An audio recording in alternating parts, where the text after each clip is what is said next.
Even screenwriter. Screenwriter is when it comes to it, sometimes are pretty bad. Like the top monsters that can beat Godzilla, that whole list was terrible.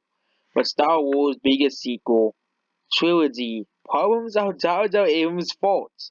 Many of the problems present in the sequel trilogy are Jar Jar Abrams' faults, and some can be practically for Force Awakens.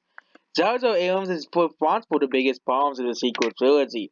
When he first signed on to the film, become the Rise of Skywalker, Abrams first became the other person who ordered George Lucas to direct multiple Star Wars movies. His first outing was in the Galaxy 508 and Force Awakens. He obviously played a large hand, for better or for worse,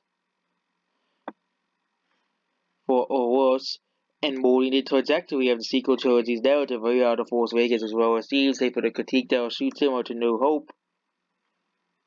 The Rise of Skywalker earned decidedly mixed reviews and became the lowest performing Star Wars movie in history of the new trilogy, obviously not history.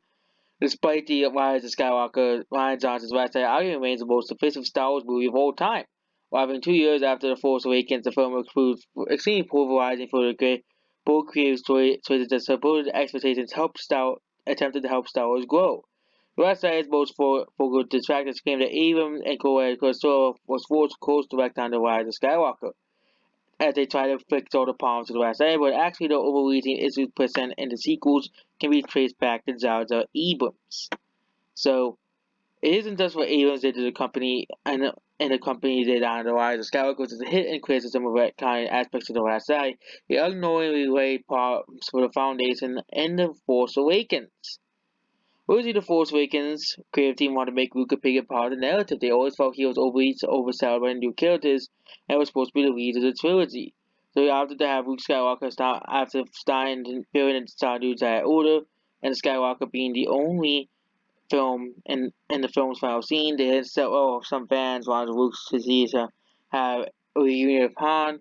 But I woke to force Luke's character itself. But of course, they killed him anyways because they don't care. Okay, they changed Luke Skywalker for the worst. Obviously, putting aside the fact that people changed, Johnson didn't have much of a choice. Abrams was the one who put Luke in isolation. So it was up to Johnson to figure out why Skywalker was on the East Toe, and Luke immediately answered to his call and face down for his of Razor Sword. It would have been extremely contrived and would need more weight behind Luke's decision to remove himself from the fight, so Johnson made the story of Luke and Ben Solo. But we all know who, Abrams bet the sequel trilogy's main characters first in The Force Awakens, would finally feature Ray, Poe, and Dameron sharing significant screen time with each other, as Luke, Han, and Leia had it throughout the first three films. This was the first time which three trilogies would be teamed up, made is considered one of the biggest missed opportunities. Even the sequel trilogy becoming the first in work with each other was in the films, but considering how The Force Awakens, it was hard for the filmmakers to have done. Everyone split up the heroes in the first act, Finn and Poe after the TIE Fighter cast and Jakku, having Finn and Poe mere persuade the scavenger only cross paths to the former, and so this is Disney Star Wars. Disney Star Wars is nothing but a failure, okay? So it's all Jar Jar Abrams' fault, and of course it's Snoke, okay? So basically Abrams created Disney Star Wars for Rian Johnson to answer all these questions that could have been answered in the first movie. It's supposed to be signing up for the trilogy, okay? Create Ray and Snoke a mystery boxes for answers, and everyone decided putting Palpatine for current explaining how.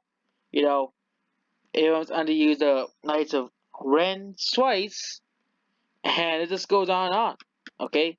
Disney Star Wars, Jar Jar Abrams, and let's not forget the elephant in the room, Kathleen Kennedy, the one who approved all this stuff, the one who, produced the entirety of Disney Star Wars, who want to make this trilogy as woke as possible, okay?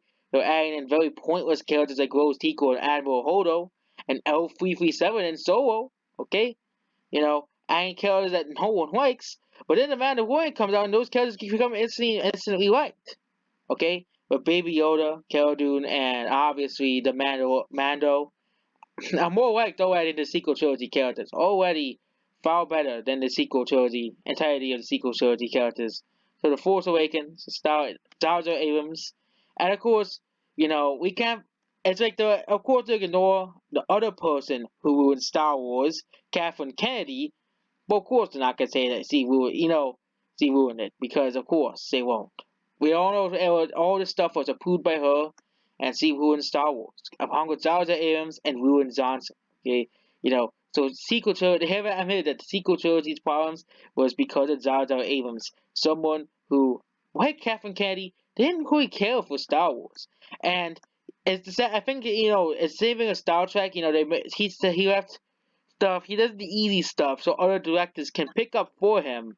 This is why J.J. Abrams is not good. Instead you know, and of course, Kathleen Kennedy, it's his fault. He could have made it J.J. Abrams trilogy, make Ryan Johnson make his own trilogy afterward. But of course, Kathleen Kennedy's so incompetent making Star Wars movies, so incompetent making a Star Wars movie, making Star Wars movies. So that's basically it.